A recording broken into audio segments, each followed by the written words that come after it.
Thanks so much for joining me for tonight's set of scary stories. Remember, we post longer videos 3 times a week, Monday, Wednesday, and Friday at 7 p.m. Eastern Standard Time. We read 30 minutes of short stories, then an hour and a half of nature sounds. Don't forget to like, comment, and subscribe, because we are always happy to get suggestions for new story ideas. With that, let's get on to our night of terror and dreams. Whispers in the woods. The haunting of Blackwood Forest.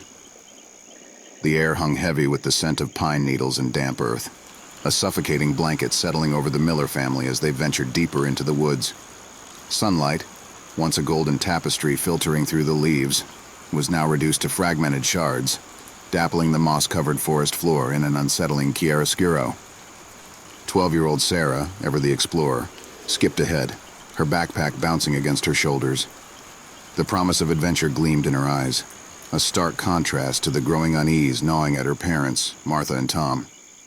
City dwellers by birth and nature, the dense wilderness of Blackwood Forest was a world away from their concrete jungle existence.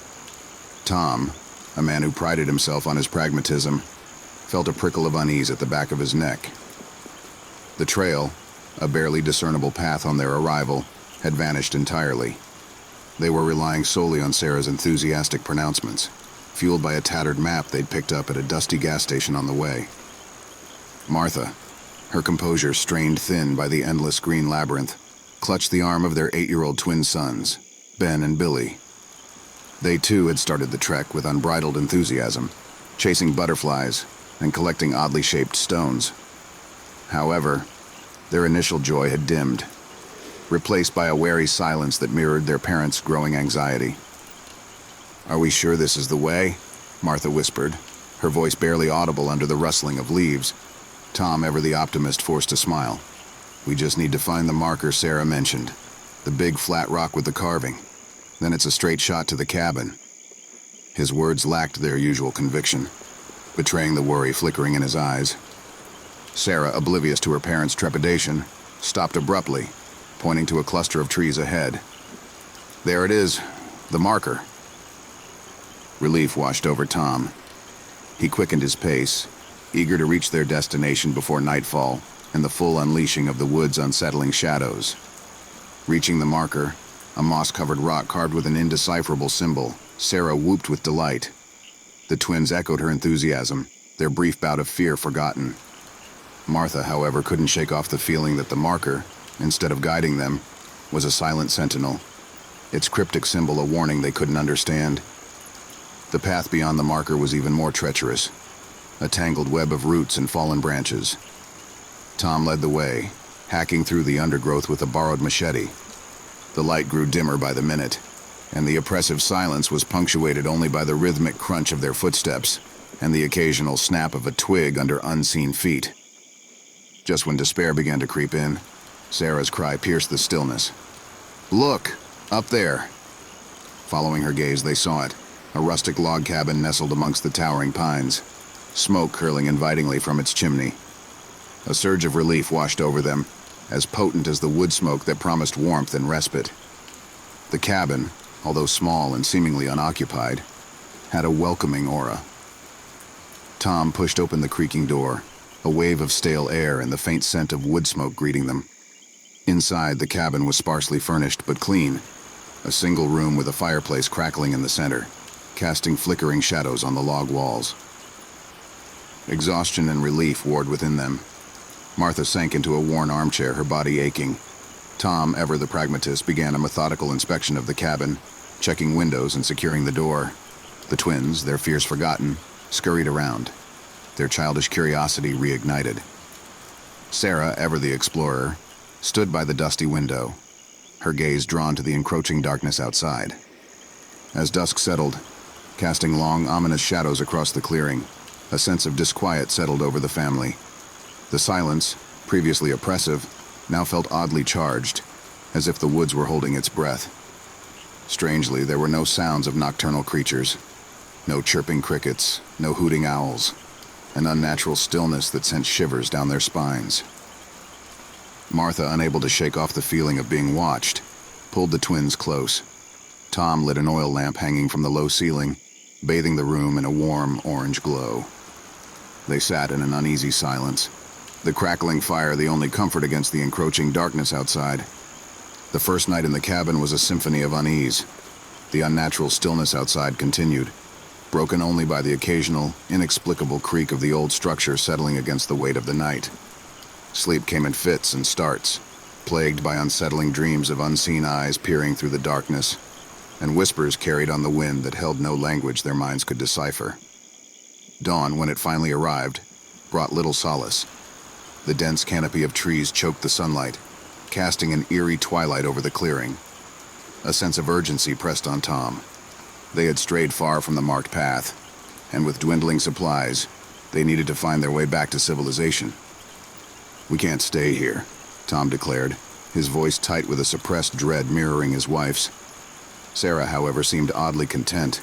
The isolation, far from daunting, seemed to ignite a spark of adventure within her. "We can explore more before we leave," she insisted, her eyes gleaming with an unsettling excitement. Martha, her face etched with worry, tried to reason with Sarah, but the girl's adventurous spirit was unyielding. Giving in to a weary compromise, Tom decided to explore a few hundred yards around the cabin while Sarah kept watch on the twins. As he ventured deeper into the woods, the air grew heavier, the sunlight a mere memory filtering through the thick canopy. An unsettling feeling of being watched followed him, a prickle at the back of his neck that had nothing to do with the cold morning air. He stumbled upon a path, barely discernible, but a path nonetheless. Curiosity piqued, he decided to follow it, hoping against hope that it might lead them back to the marked trail. The path narrowed, leading him deeper into the heart of the forest. He noticed strange symbols carved into the bark of some trees, swirling patterns that sent shivers down his spine. Suddenly, a guttural howl echoed through the woods, a sound so primal it sent a jolt of fear through him. He quickened his pace, his heart hammering in his chest. He emerged into a clearing dominated by an ancient oak tree, its twisted branches reaching towards the sky like gnarled claws. An unsettling green light emanated from the clearing, bathing the ground in an unnatural glow. Before Tom could react, a voice like dry leaves rustling in the wind filled the clearing. "Lost, are we?" It rasped, ancient and filled with a power that made Tom's blood run cold. Terror gripped him as a shadowy figure emerged from behind the oak tree. It was a man, tall and gaunt, his face obscured by shadows. We're looking for our way out," Tom stammered, his voice barely a whisper. The figure chuckled, a sound devoid of humor.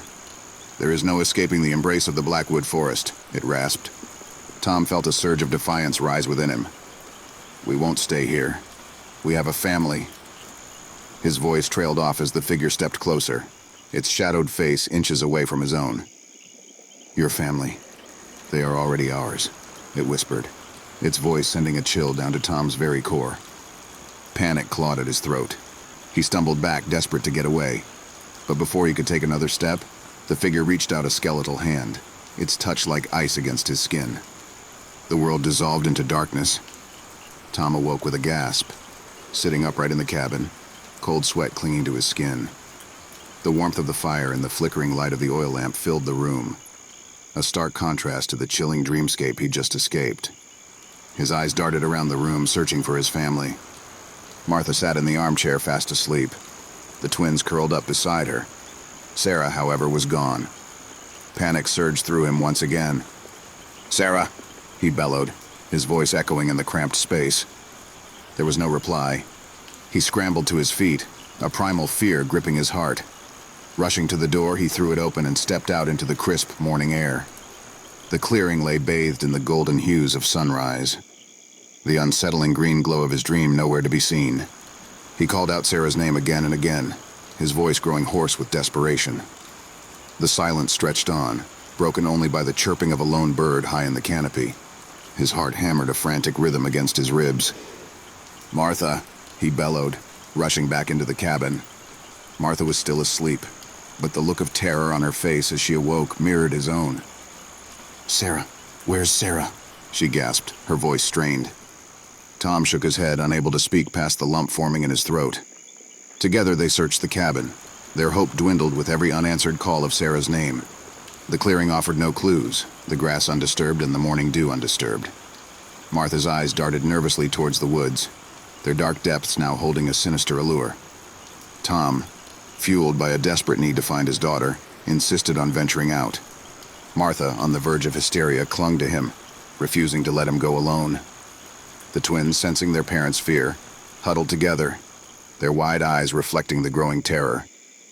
They followed the remnants of the path Tom had found in his dream, their progress hampered by tangled undergrowth and fallen branches. The unnatural stillness remained, broken only by the frantic pounding of their hearts. The air felt heavy, charged with a presence they couldn't define. As they ventured deeper, the carvings on the trees became more numerous, the swirling patterns now appearing menacing in the fading sunlight. The forest, once merely dense, began to feel malevolent, its every rustle and groan amplifying their fear. And suddenly, a flicker of movement in the corner of Tom's eye sent a jolt through him. He spotted a single black feather resting on a moss-covered rock. The sight brought back a chilling memory.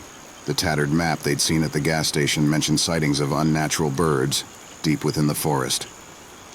Just then, a guttural howl echoed through the woods, the sound far closer than before. The twins clung to their parents, whimpering. Martha, her face pale with terror, stumbled, twisting her ankle on a hidden root. Tom helped her up, fear warring with an instinct to protect his family. "We need to get back to the cabin," he urged, his voice barely audible over the pounding of his own heart. But just as they turned to leave, a figure emerged from the dense foliage. It was the gaunt man from Tom's dream, his face still obscured by shadows. An unsettling silence descended, broken only by the ragged gasps escaping Martha's lips. "Lost again, are we?" the figure rasped, its voice echoing in the stillness. "I told you, there is no escape from the Blackwood Forest." Tom stepped forward, a surge of protective rage momentarily eclipsing his fear. "Leave us alone. Where's our daughter?" The figure chuckled, a cold, humorless sound. "She is where she belongs now," it hissed, its eyes gleaming with an unnatural emerald light. "Like all who wander too far into the embrace of the forest." Tom lunged towards the figure, his fists clenched. But with an inhuman speed, the figure sidestepped him, and with a touch that felt like ice, plunged a long, gnarled finger into Tom's chest. A jolt of searing pain ripped through him, stealing his breath.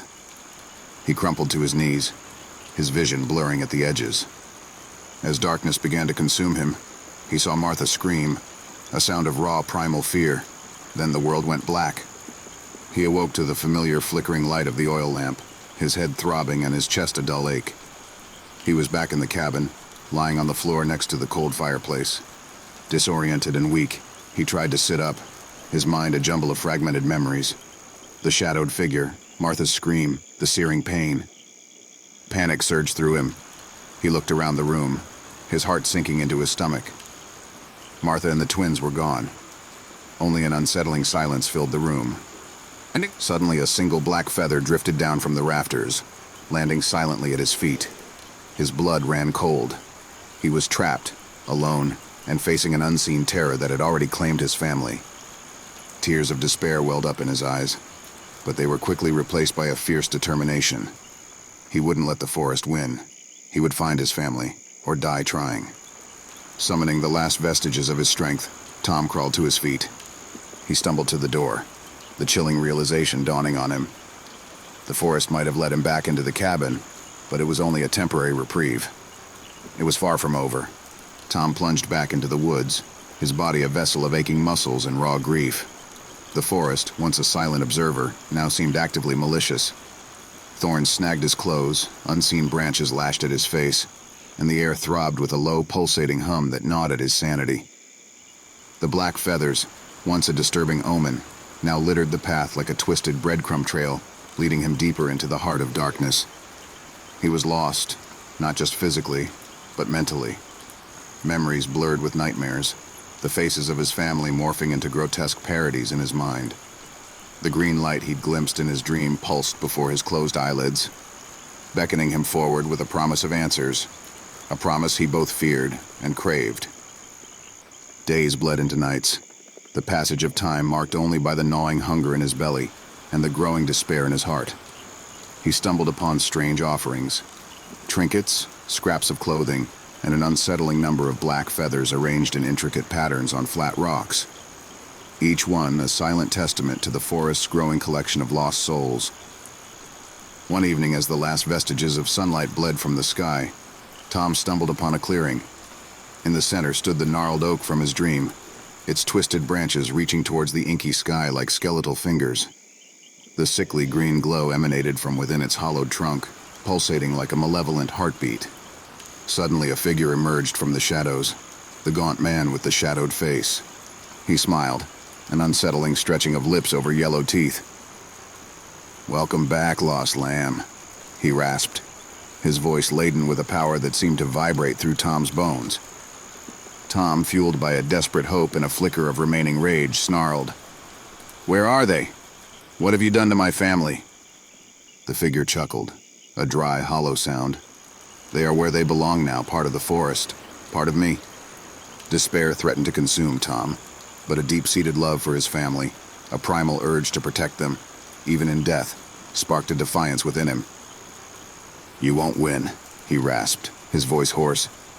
"I won't let you take anyone else." The figure's smile widened, revealing a row of jagged black teeth. "Ah, but you already have, Tom. You offered them to me the moment you set foot in this forest. Greed brought you here, a desire for escape. And now you will pay the price." Tom's mind reeled. His vacation, his desperate need to escape the city, had led him to this, a pawn in a game he didn't understand. "There has to be another way," he pleaded, his voice cracking. The figure tilted its head, a predatory glint in its eyes. "Perhaps. There is a way to break the bargain, to release your family, and yourself. But it requires a sacrifice." Tom's heart pounded in his chest. "What kind of sacrifice?" The figure's laughter echoed through the clearing, a chilling symphony of malice. "A sacrifice of flesh and spirit. Are you willing to give your own essence to sever the bond and leave this forest empty-handed?" Tom stared at the figure, the weight of the decision crushing him. His family or himself. The forest held his loved ones captive, but it also threatened to consume his very soul. A single tear rolled down his cheek, carving a path through the grime and despair etched on his face. He looked towards the hollowed trunk of the oak, the green pulsating light calling to him with a morbid promise. With a choked sob, Tom made his choice. He wouldn't let the forest win. He would break the spell, even if it meant condemning himself. "I accept," he rasped, his voice firm despite the tremor in his heart. The figure's smile widened, revealing its true malevolent nature. It raised a clawed hand, beckoning Tom towards the glowing oak. As Tom stepped forward, a chilling realization dawned on him. He might be saving his family, but he was also guaranteeing his own imprisonment. The green light engulfed him, a cacophony of whispers filling his ears.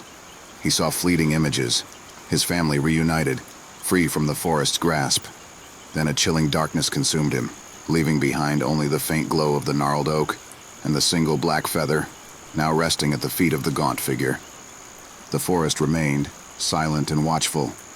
The bargain was struck, the debt paid. The millers were free, but the Blackwood forest had claimed another soul, a constant reminder of the price of straying too far from the well-worn path. Years later, a weary-looking ranger named Sarah Miller stood at the edge of Blackwood Forest. Gone was the bright-eyed girl who'd ventured into its depths with her family. Now her eyes held a haunted depth, a knowledge acquired at a terrible cost. She clutched a worn photograph, its edges frayed and the colors faded.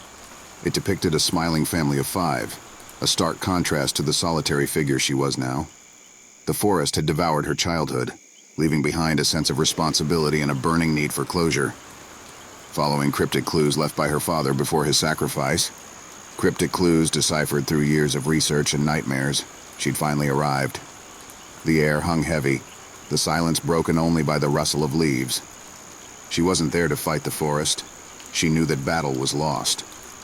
She was there to understand, to honor the memory of her family, and perhaps to find a sliver of peace.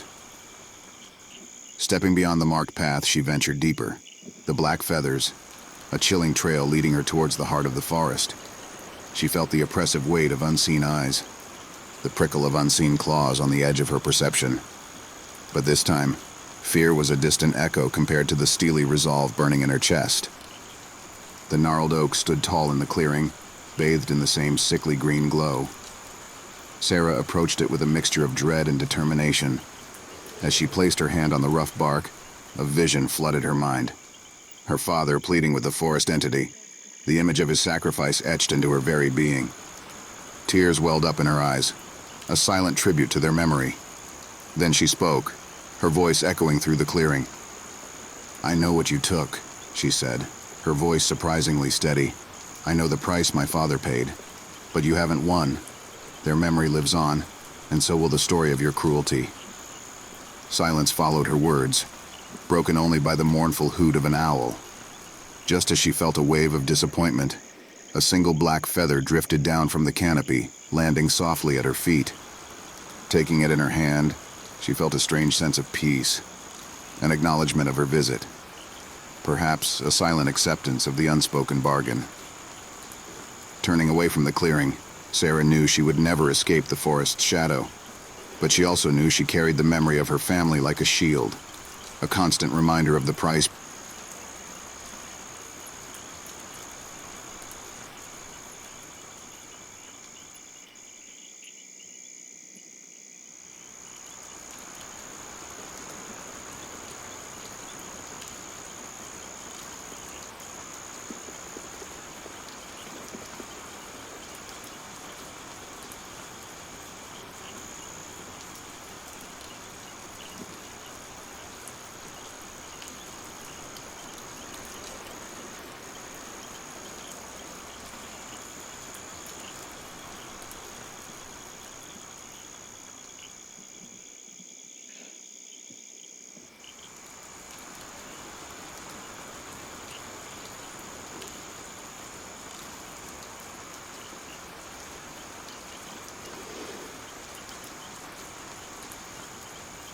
The offering.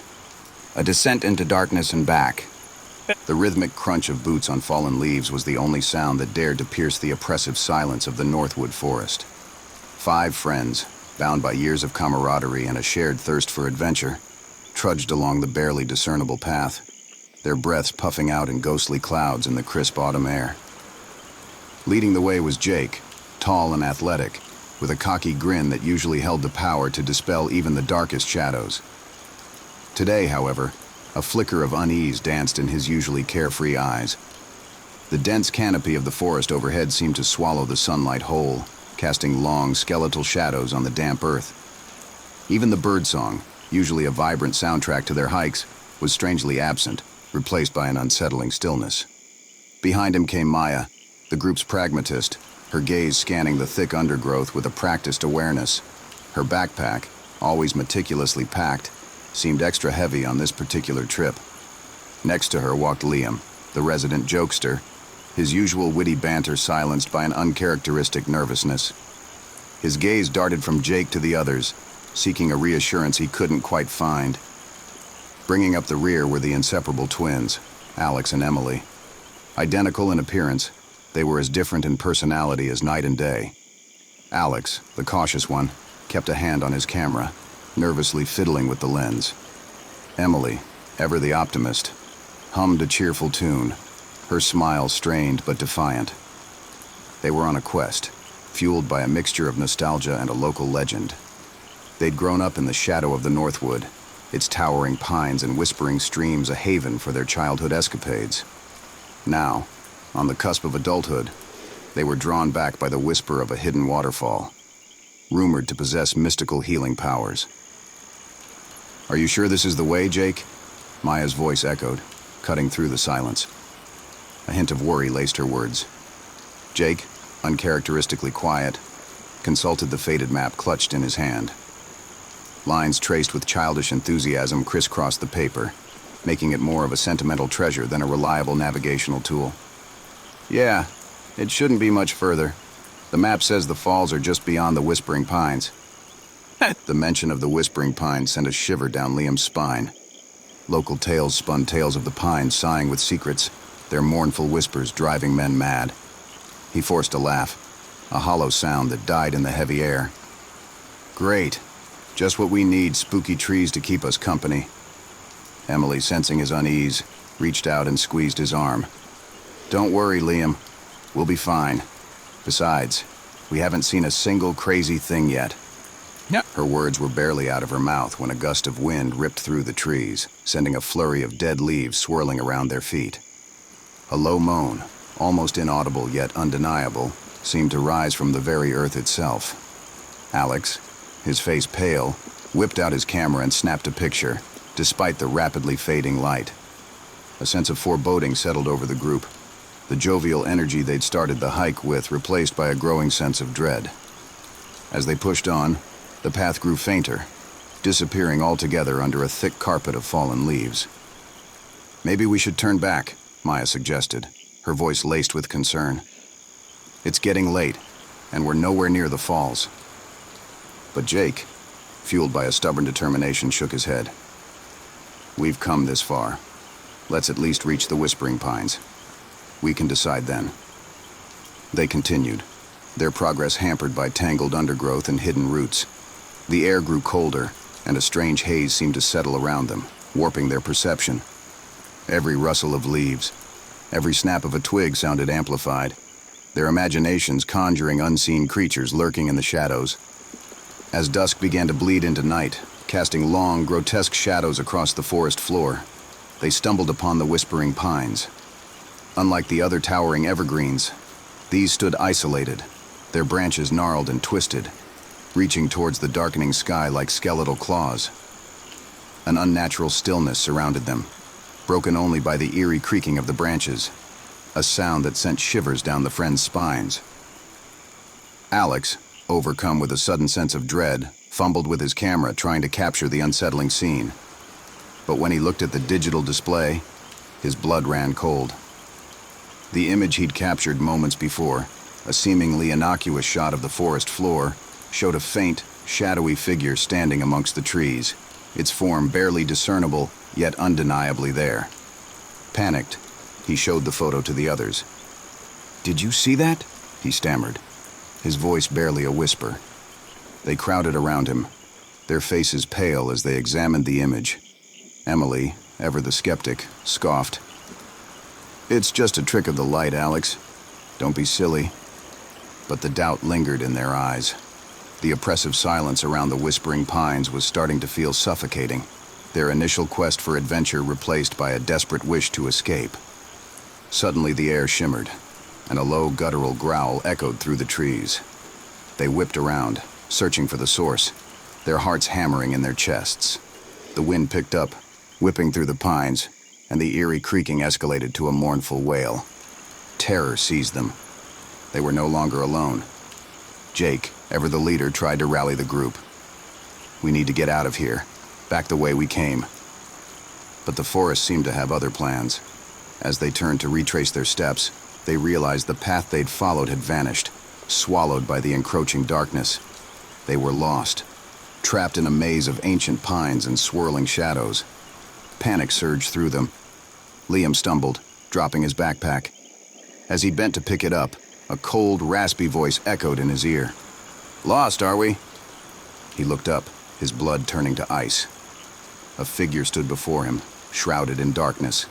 Its form shifted and wavered, impossible to discern in the fading light.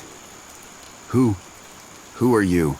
Liam stammered, his voice barely a whisper. A chilling chuckle filled the air. "We are the guardians of the forest," the voice rasped, "and trespassers are not welcome." The figure lunged towards Liam, its shadowy tendrils reaching out to engulf him. A scream tore from Liam's throat as he scrambled back. The others rushed to his aid, a desperate struggle against an unseen, malevolent force. Suddenly, a blinding light erupted from the forest floor. Maya, in a moment of desperate ingenuity, had used a flare from her emergency kit. The figure recoiled from the sudden light, its shadowy form shrieking in a sound that seemed to tear at their very souls. Taking advantage of the distraction, the friends turned and ran, their lungs burning and their legs churning. They didn't know where they were going, but anywhere felt safer than this nightmarish clearing. They stumbled through the darkness, the chilling whispers of the pines chasing them onward. They lost track of time, the boundaries between reality and nightmare blurring with each passing moment. Just when they thought they could run no more, a glimmer of light pierced through the darkness. With a surge of renewed hope, they stumbled towards it, emerging into a clearing bathed in the ethereal glow of moonlight. A ramshackle cabin stood before them, its windows glowing with a warm amber light. Smoke curled from its chimney, a sight that filled them with a desperate comfort. They found refuge, slamming the creaking door shut behind them, the silence outside replaced by the crackling warmth of a fireplace. Inside, a wizened old woman sat by the fire, her eyes glinting with an ageless wisdom. She offered them food and warmth, a haven from the horrors of the forest. But even within the safety of the cabin, a deep unease gnawed at them. We got lost," Jake stammered, his voice hoarse. "There was something in the woods, a figure." The old woman nodded slowly, her gaze flickering to each of them with an unsettling intensity. "The whispering pines hold secrets best left undisturbed," she said, her voice raspy with age. "The guardians do not tolerate trespassers." A spark of fear danced in Emily's eyes. "Guardians? What guardians?" The old woman shook her head, a flicker of sadness crossing her face. "You saw what you saw, child." Sleep came in fragmented bursts, haunted by chilling whispers and fleeting visions of the shadowy figure. Dawn arrived, a sliver of light pushing through the cracks in the cabin walls. Exhausted and shaken, they emerged into the clearing. The oppressive atmosphere of the forest seemed to have lifted, the air crisp and clear. But the idyllic scene couldn't erase the terror of the previous night. The whispering pines stood ominously in the distance, their skeletal branches reaching towards the sky like a macabre welcome. "We can't stay here," Maya declared, her voice firm despite the tremor in her hands. "We need to find our way back." But the old woman, who had seemed so welcoming the previous night, was nowhere to be seen. The door of the cabin hung ajar, an unsettling silence hanging heavy in the air. A sense of unease settled over them, a nagging suspicion that their escape wouldn't be so simple. The forest floor held no trace of the path they'd taken the day before. The dense undergrowth and towering trees all looked the same, an endless maze mocking their attempts at escape. They wandered for hours, frustration and fear mounting with each passing minute. Suddenly Alex cried out, pointing towards the base of a tree. Nestled amongst the gnarled roots lay Liam's backpack, ripped open and abandoned. A chilling realization dawned on them. They weren't just lost, they were being stalked. Panic turned to desperation. They pushed on, adrenaline fueling their weary bodies. But the feeling of being watched never left them. Every rustle of leaves, every snap of a twig sent shivers down their spines. As the day wore on, Emily, usually the most optimistic, began to falter. Tears welled up in her eyes as she stumbled, her face pale and gaunt. "We'll never get out of here," she whispered, her voice trembling. Jake, his usual bravado fading, placed a comforting hand on her shoulder. "We will, Em.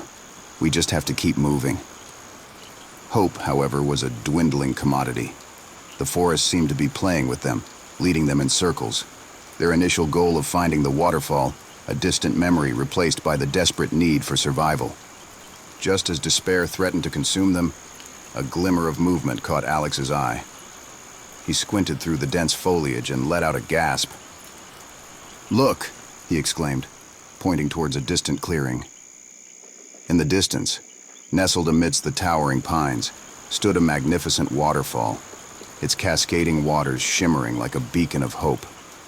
Relief flooded through them, a surge of energy propelling them forward. As they stumbled into the clearing, however, a cold realization slammed into them. The waterfall wasn't the only thing waiting for them. Standing directly beneath its cascading waters, its form obscured by the mist, was the shadowy figure they'd encountered before. Its raspy voice echoed through the clearing, sending a wave of terror through their veins. "You cannot escape the forest," it rasped. "You are all mine now." Trapped between the cascading water and the malevolent figure, the friends huddled together, fear paralyzing them. But then, The old woman from the cabin materialized from the shadows behind them. "Leave them be," she commanded, her voice surprisingly strong for her frail frame. "They have learned their lesson." The figure turned towards her, its form simmering with rage. "They are trespassers. They disturb the balance." The old woman shook her head. "They are young and foolish, but they have faced the consequences of their actions. Let them go." A tense silence followed. The figure seemed to be weighing its options, its anger warring with something akin to respect for the old woman's authority. Finally it spoke, its voice a venomous hiss. "Very well, but they will carry the mark of the forest forever." With that, the figure dissolved into a cloud of dark mist, vanishing into the air. The old woman turned to the friends, her eyes filled with an ancient sorrow. "You are free to go," she said, her voice raspy, "but the forest never truly forgets." They stumbled back out of the forest, forever marked by their encounter. Each of them bore a faint, swirling symbol on their skin, a chilling reminder of the night they faced the guardians of the Northwood. The legend of the waterfall remained nothing more than a whispered tale, forever tainted by the horrors they had witnessed. They returned to their lives, carrying a weight far heavier than their backpacks.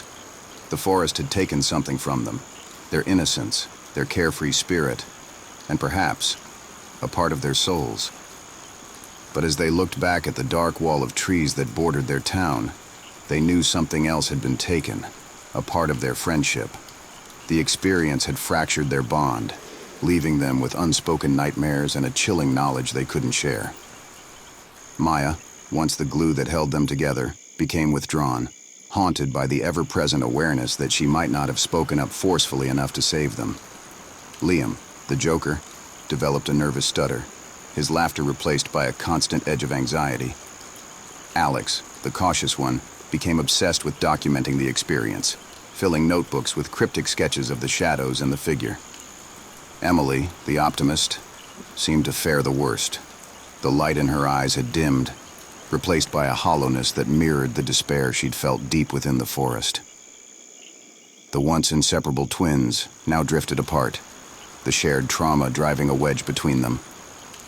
They moved on with their lives, attending college, starting careers, but the Northwood Forest remained a dark stain on their past. Every year, around the anniversary of their ordeal, an unsettling restlessness would take hold of them. They swore never to return, but a morbid curiosity, a yearning for closure, sometimes flickered in their eyes. Then, one year, 10 years after their brush with the Guardians, Emily received a postcard. It depicted a familiar scene, the cascading waterfall bathed in sunlight. On the back, a single sentence was scrawled in a spidery hand. "The forest remembers." Panic seized Emily. The past she'd tried so desperately to bury was clawing its way back.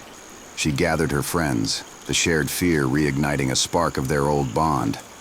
They knew they couldn't ignore the message.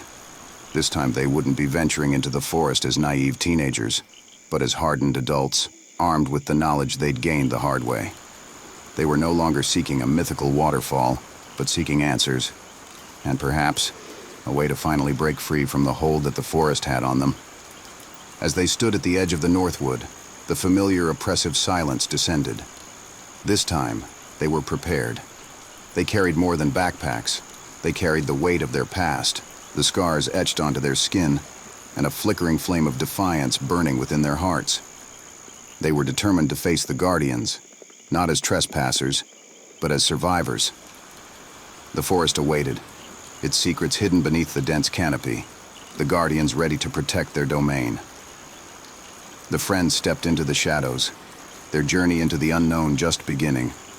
Whether they would find answers or succumb to the darkness remained a chilling mystery, a whispered echo carried on the wind through the ancient trees of the Northwood Forest.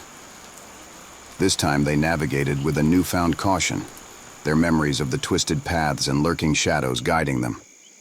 The forest, once a labyrinth, felt familiar in its malevolence.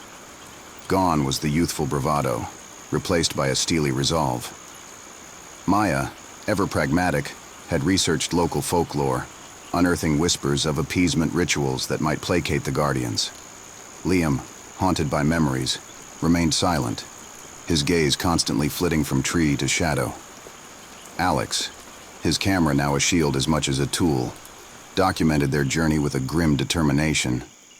Days bled into nights, punctuated by the eerie symphony of the forest, the rustle of unseen creatures, the mournful cry of unseen birds. The weight of their past transgressions pressed down on them. Emily, plagued by nightmares and a gnawing emptiness, struggled to maintain her resolve. Then, on the third day, a change in the atmosphere became apparent. The suffocating silence lifted, replaced by an unsettling hum that vibrated through their bones. The air grew heavy, thick with unseen energy. The path ahead, once obscured by undergrowth, opened up, leading towards a clearing bathed in an unnatural blue light.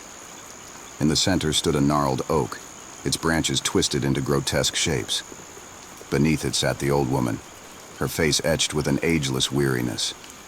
Yet her eyes, filled with an unsettling wisdom, seemed to pierce through them. "You have returned," she rasped, her voice like dry leaves rustling in the wind. "We have," Jake said, stepping forward, his voice firm. "We seek answers and a way to be free of the forest's hold." The old woman tilted her head, her gaze lingering on each of them. "Freedom comes at a price," she said. "The forest demands a repayment for the balance you disrupted." Maya, clutching the worn pages of research, stepped forward. "We found mentions of offerings," she said, her voice steady. "Are there things we can give to appease the guardians?" The old woman's lips stretched into a humorless smile. "Offerings are not enough. The guardians demand sacrifice, a piece of what you hold most dear." A cold dread gripped them. The sacrifice demanded was more than any trinket or treasure. It was a piece of their very being, a choice that could tear them apart. They exchanged worried glances, the weight of the decision settling on their shoulders. Silence stretched, thick and heavy. Emily, tears welling in her eyes, stepped forward. She looked at her twin, Alex, a reflection of her own fear and despair. "We shared this burden," she whispered. "Let us share the sacrifice." Taking a deep breath, Emily reached for the small charm around her neck, a silver pendant shaped like a butterfly, a symbol of their childhood dreams. Alex mirrored her movement, his hand trembling as he removed the matching pendant. Together they placed the charms at the base of the oak, tears mixing with the damp earth. The clearing pulsed with an eerie blue light, the air crackling with unseen energy. The old woman nodded, a flicker of satisfaction in her eyes. "The forest accepts your offering," she rasped. "The guardians are appeased. Now go." They left the clearing, the blue light fading behind them. The oppressive silence had returned, but it felt different now, less hostile, more like a melancholic acceptance. They walked for hours, the forest path revealing itself before them, guiding them towards the familiar edge. As they emerged from the trees, the sun setting in a blaze of orange and gold, they felt lighter, a burden lifted from their shoulders. Yet a hollowness lingered within them, a constant reminder of the sacrifice they'd made. They had escaped the forest, but a part of them, their shared childhood innocence, remained forever trapped beneath the tangled roots of the gnarled oak. The Northwood continued to stand, a silent guardian of its secrets. The whispers of the pines, no longer malicious, seemed to carry a message of bittersweet farewell. They had faced the guardians, not as trespassers, but as survivors who paid the price for their curiosity. As they walked away, leaving the fading silhouette of the forest behind, they knew they would never be the same. The mark on their skin, a faint swirling symbol, would serve as a constant reminder of their journey into the darkness and the price they paid to escape its clutches.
The secret at Camp Grey Lake. The dying embers of the campfire cast a flickering orange glow on Jackie's face, highlighting the worry lines etched prematurely around her eyes. Camp Grey Lake, once a haven of summer laughter and crackling bonfires, now felt more like a scene from a forgotten horror movie. Around her, the 4 other counselors huddled together, their usual summer tans replaced by a pallid pallor under the oppressive twilight. There was Ben, the self-proclaimed jokester, now unusually quiet, his gaze constantly darting nervously into the encroaching shadows. Maya, the voice of reason, chewed on her bottom lip, her normally bright gaze reflecting the flickering firelight with a troubled glint. The twins, Lily and Emma, sat shoulder to shoulder, a tense silence hanging between them. A silence that spoke volumes about their recent argument. They were supposed to be a simple closing crew, the last line of defense against the impending winter before Camp Grey Lake shut down for the season. Now, with darkness bleeding onto the horizon, and the last sliver of sunlight fading behind the dense canopy of whispering pines, they were hopelessly lost. A misplaced map, a forgotten landmark, and a wrong turn on a barely discernible trail had landed them in a part of the woods they didn't recognize. The woods themselves seemed to twist and contort around them, the familiar paths vanishing, replaced by a labyrinth of towering trees and tangled undergrowth. An unsettling feeling had settled on them, a sense of being watched, unseen eyes following their every move. The chirping of crickets that used to be a constant background melody had been replaced by an oppressive silence, broken only by the occasional rustle of leaves in the unseen depths of the forest. "Maybe we should just stay put until sunrise," Maya suggested, her voice barely a whisper that seemed to be swallowed by the darkness. Ben chuckled nervously, the sound strained and out of place. "Are you kidding? Spending the night lost in these woods? No way. We'll just find a landmark, something familiar, and get back to camp." His bravado fell flat, echoing off the silent trees with an almost mocking tone. Jackie, ever the leader, rose to her feet, forcing a smile that didn't quite reach her eyes.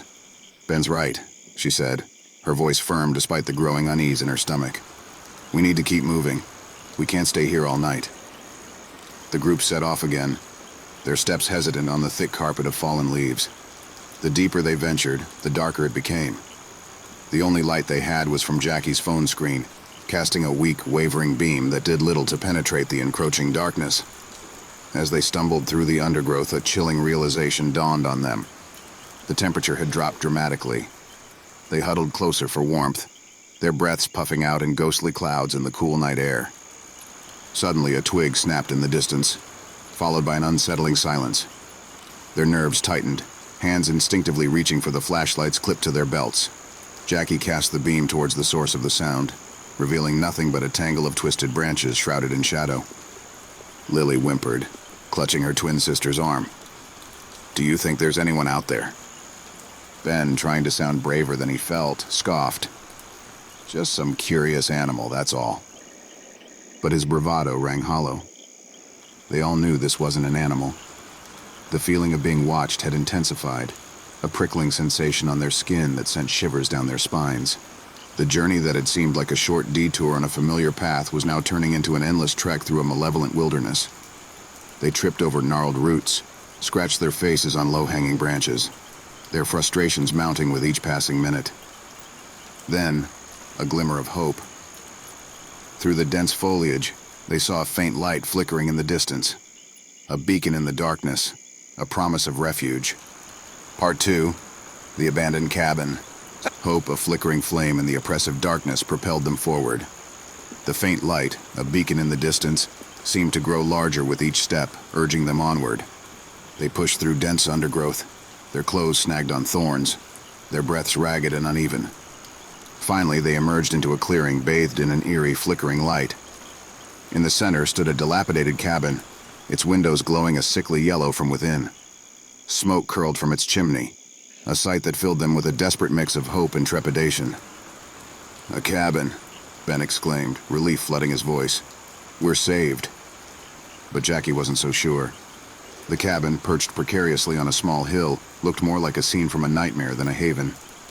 The peeling paint hung in ragged strips, the porch sagged ominously at one end, and the lone window that emitted the light seemed boarded shut.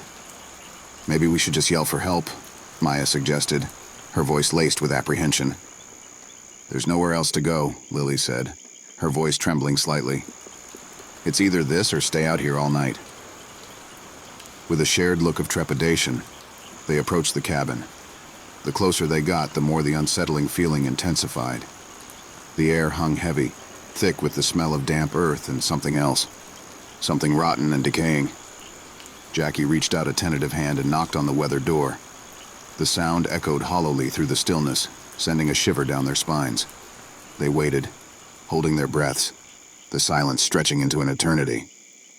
Just when they were about to give up, a slow creaking sound filled the air.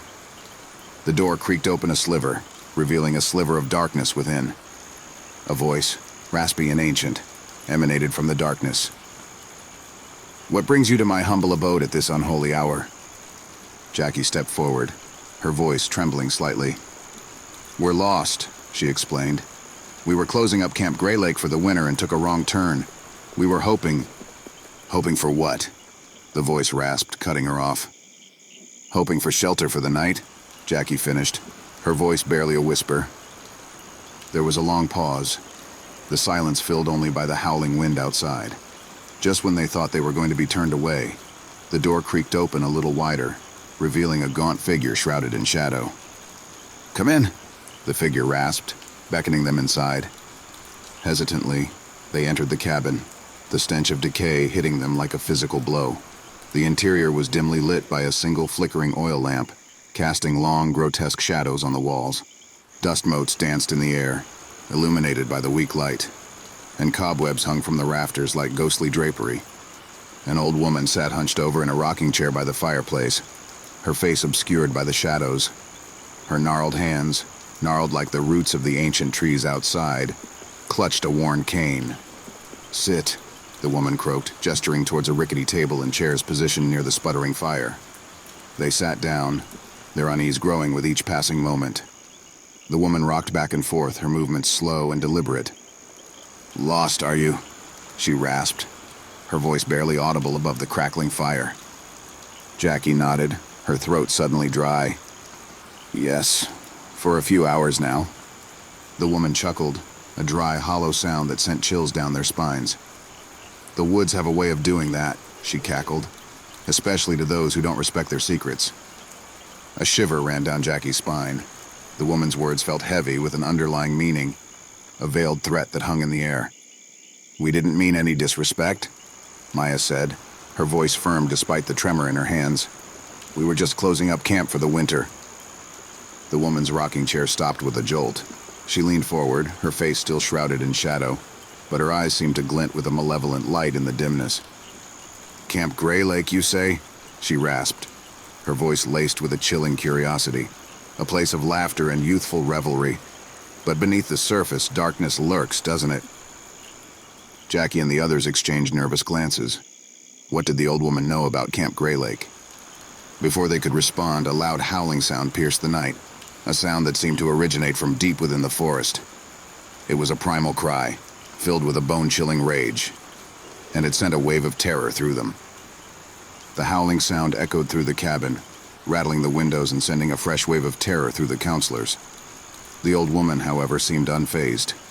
She chuckled again, a dry, rasping sound that seemed to echo the howls from outside. "The night hunters awaken," she muttered, her voice barely a whisper. "Night hunters?" Ben stammered, his voice barely above a squeak. "What are you talking about?" The old woman's shadowed face seemed to turn in his direction. "Creatures of the night," she rasped. "Ancient beings that stalk these woods, drawn to the foolish and the lost." Her words sent a jolt of fear through Jackie. The feeling of being watched, the unsettling silence of the forest, it all made sense now. They weren't just lost. They were prey. Suddenly, the cabin door slammed open with a bang, the wind howling through the opening like a banshee's shriek. A dark figure, tall and skeletal, stood silhouetted against the moonlit night. Its eyes, two glowing red orbs, burned with an otherworldly hunger. The counselors screamed, scrambling back from the monstrous figure. The old woman remained seated, but a flicker of defiance sparked in her shadowed eyes.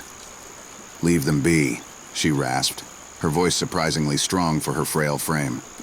They are not yours to claim." The creature let out a guttural growl, the sound vibrating through the floorboards. A low conversation, in a language that sounded like the rasping of leaves and the howling of wind, ensued between the old woman and the creature. The exchange was tense, filled with veiled threats and cryptic warnings. Finally, with a final menacing growl, the creature turned and vanished back into the night, the wind dying down as abruptly as it had risen. Silence descended upon the cabin once more, thick and heavy with a mix of relief and dread. The counselors clung to each other, their bodies trembling with the lingering terror. The old woman looked at them, a hint of sympathy flickering in her shadowed eyes. "You have been fortunate tonight," she rasped. "The night hunters are not easily deterred." "Who are you?" Maya finally managed to ask, her voice hoarse. The old woman chuckled, a dry sound devoid of humor. "I am the guardian of these woods," she said cryptically. "A keeper of secrets, a protector of some, a reminder to others." Her words were enigmatic, leaving more questions than answers. But Jackie knew they owed their lives to this strange old woman. "Thank you," she said, her voice sincere. "You saved us." The woman nodded curtly. "You have a debt to pay," she rasped. A shiver ran down Jackie's spine. "What do you mean?" she whispered. The old woman leaned forward, her eyes burning with an unsettling intensity. "You must leave Camp Grey Lake," she rasped, "and never return. The darkness there grows, and it hungers for youthful souls." Jackie and the others exchanged nervous glances. They had planned to spend the winter helping to renovate the old camp, a way to earn some extra cash before college. But the old woman's words filled them with a chilling dread. "Why?" Ben stammered, his voice laced with fear. "What's wrong with Camp Grey Lake?" The old woman shook her head, her face a mask of shadows. "Some secrets are best left buried," she rasped. "Leave before the darkness consumes you all." The night wore on. The counselors huddled around the fire, unable to sleep. The unsettling howl from the forest echoed in their minds, a constant reminder of the danger they had narrowly escaped. As dawn approached, casting pale streaks of light through the dusty windows, they knew they couldn't stay. The old woman's cryptic warnings weighed heavily on them, a dark premonition that wouldn't be ignored. With a heavy heart, they thanked the old woman and prepared to leave. Before stepping out into the cold morning light, Jackie turned back. "What about you?" she asked. "Aren't you afraid of the darkness?" The old woman looked up, her eyes filled with an ancient sorrow. "Fear is a luxury I cannot afford," she rasped. "Someone must guard these woods. Someone must ensure the darkness remains contained." Jackie nodded silently, a newfound respect for the strange guardian settling in her heart. They stepped back out into the woods, the first rays of sunlight filtering through the towering trees. The path back to Camp Grey Lake seemed clearer now, almost as if the forest itself was guiding them out. As they walked, a heavy silence hung in the air. They had escaped the night hunters, but the old woman's words haunted them. The darkness at Camp Grey Lake, a darkness that hungered for youthful souls, felt like a monstrous secret they now carried with them. The familiar path, once a source of summer joy, now felt oppressive, the trees seeming to leer at them with gnarled branches. They walked in silence, the weight of the experience settling on their shoulders. Maya, usually the most optimistic, kept glancing back at the forest with a haunted expression. Ben, the jokester, remained unnervingly quiet, a dull fear clouding his brown eyes. Lily and Emma, their usual playful rivalry forgotten, clung to each other, seeking comfort in their shared terror. As they finally emerged from the trees and Camp Grey Lake materialized before them, a wave of relief washed over them. Yet, it was a hollow relief, tainted by the knowledge they couldn't share. The once inviting cabins now seemed to radiate an unsettling coldness. The cheerful lake, where they had spent countless hours swimming and laughing, looked like a bottomless abyss. The very grounds seemed to vibrate with a hidden malevolence, the playful spirit of summer replaced by a lurking darkness. That night, as they gathered around the campfire, a forced cheer masking their fear, they made a silent pact. They wouldn't return to Camp Grey Lake, not ever. The old woman's warning, though cryptic, resonated with a chilling truth. There was something evil at work here, something that preyed on innocence and joy. Despite their pact, the following weeks were filled with nightmares and a gnawing disquiet. The memory of the night hunter's glowing eyes and the old woman's chilling words wouldn't fade. They started researching the history of Camp Grey Lake, scouring dusty library archives and local folklore websites. Their search yielded little. Camp Grey Lake had a long history, dating back to the early 20th century. It had been a bustling summer camp for generations, a place of laughter and childhood memories. But there were also whispers, buried deep within online forums and local legends, of strange disappearances and unexplained accidents that had occurred over the years. One chilling tale spoke of a group of counselors who vanished without a trace in the dead of winter, their fate a mystery, shrouded in whispers of a dark presence that lurked on the campgrounds. These discoveries fueled their fear. The darkness they had encountered was no mere figment of their imagination. It was a malevolent force with a sinister history. Unable to share their chilling experience with anyone, they began to drift apart. The shared trauma, coupled with the weight of the secret they carried, created a chasm between them. The lighthearted camaraderie of summer had been replaced by a heavy silence, punctuated by occasional nightmares and nervous glances exchanged in the dead of night.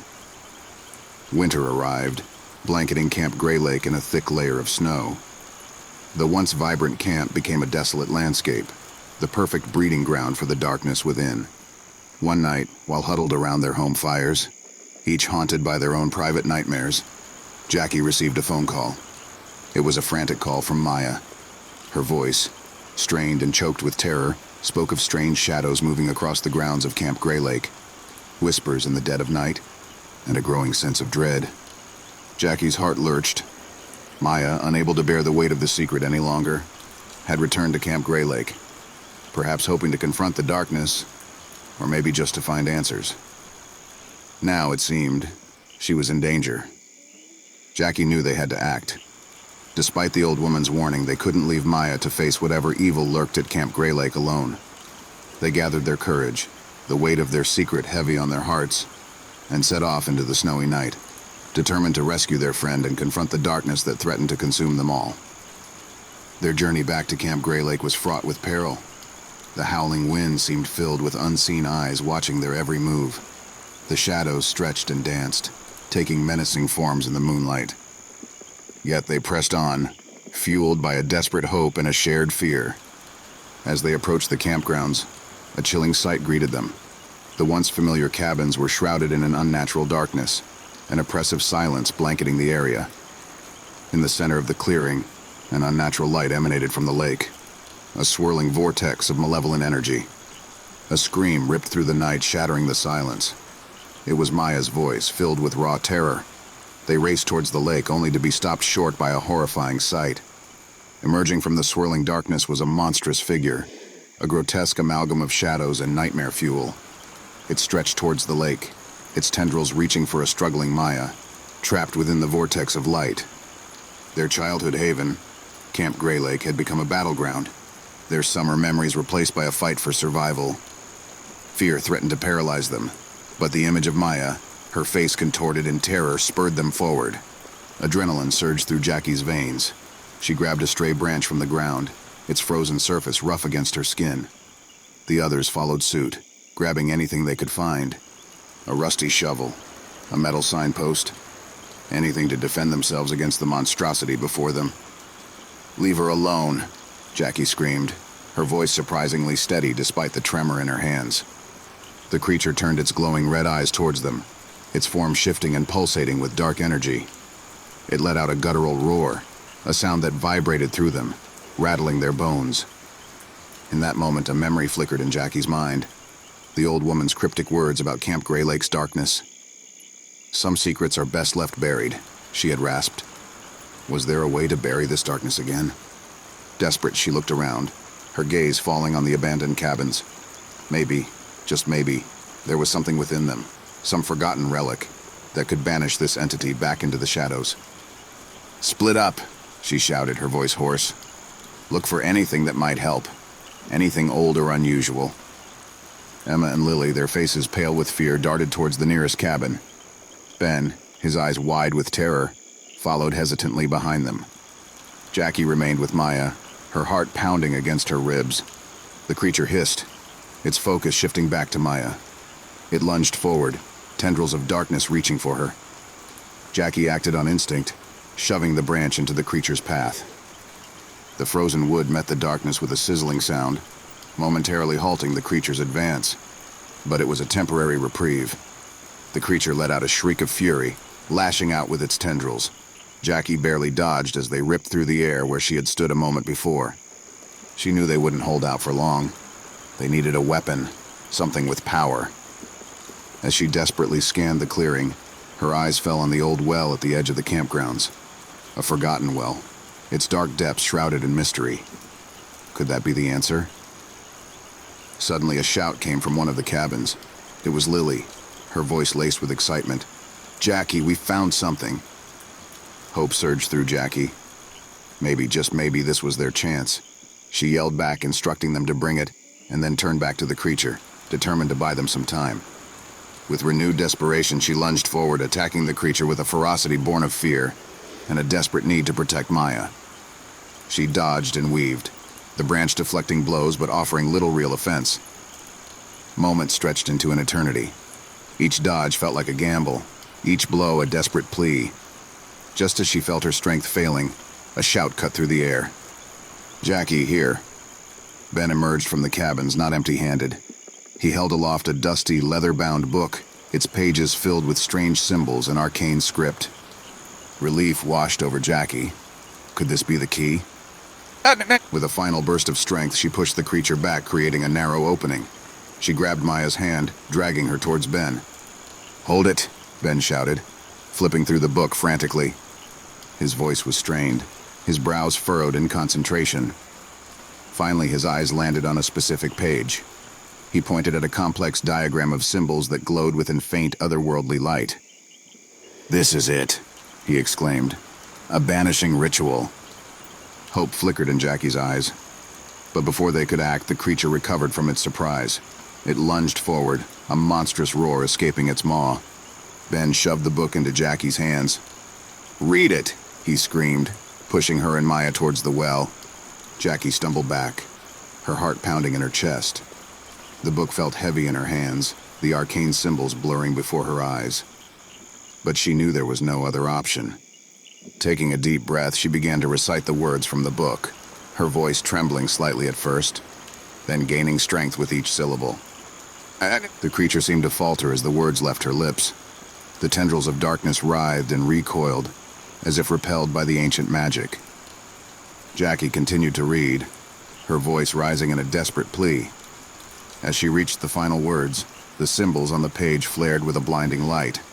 A wave of energy erupted from the book, engulfing the creature in a blinding white light. The monstrosity shrieked, a sound that seemed to tear at the very fabric of reality.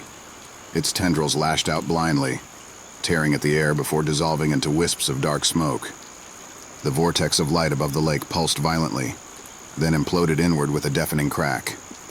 The air crackled with raw energy, and a shockwave slammed into them, throwing them all to the ground. Jackie coughed, sputtering dirt from her mouth. She sat up, her vision blurry, and looked around. The clearing was bathed in an eerie green glow, emanating from the depths of the well. The creature was gone, vanished without a trace.